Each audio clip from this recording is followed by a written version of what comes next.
On my first day of college, my parents told me, "We can't pay for school anymore. Can you find a husband instead?" What? I couldn't believe what I was hearing. I'd spent the whole day falling in love with my classes. Introduction to Psychology, where the professor made us laugh while explaining Freud. Creative Writing, where we'd already started working on short stories. Even Statistics seemed interesting with the right teacher.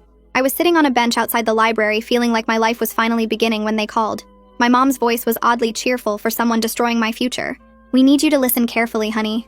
We can't pay for school anymore. What happened to the college savings account you've had for me since I was a baby?"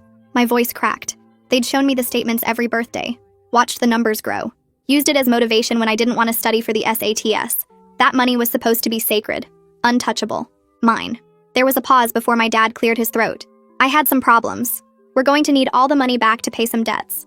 Which was weird because she didn't say what kind of debts. Then what am I supposed to do? I felt like I might throw up. My mom jumped back in with her solution. "You need to find a rich boyfriend by the end of the month. You go to school with plenty of wealthy students and you have a good body, so it wouldn't be impossible for you to get a boyfriend to turn into a husband." I sat there stunned while she kept talking. She explained their whole plan like she'd thought it through carefully. How I should target guys in the business school. How I should dress more revealing. How I should laugh at their jokes even if they weren't funny. "If you just don't break up with him even if he cheats on you, then in 7 years you can go back to school again." She said it like 7 years was nothing. Unable to believe what was going on, I hung up without saying goodbye. My hands were shaking as I scrolled to my brother Jerry's number. He'd graduated from law school last year and always knew how to fix things. He picked up on the second ring. "They just told me they can't pay for college and I need to find a rich husband. Is this really happening?" I was trying not to cry. Jerry let out a long sigh. "They did the same thing to me when I started college and I believed them." What? This kept getting worse. He explained how 8 years ago they'd called him with the same story. Same weird debts. Same crazy solution. But he'd been too proud to marry for money, so he'd dropped out instead. Started working as a welder to save up. Spent years breathing in fumes and burning his hands just so he could eventually pay for law school himself. "Why didn't you tell me?" I asked. I thought maybe they'd changed. Maybe they'd learned.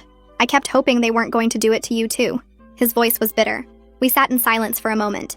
I watched other students walking by with their backpacks and coffee cups, living normal college lives, not being told to sell themselves to the highest bidder by their own parents. "There's something else you need to know," Jerry said finally.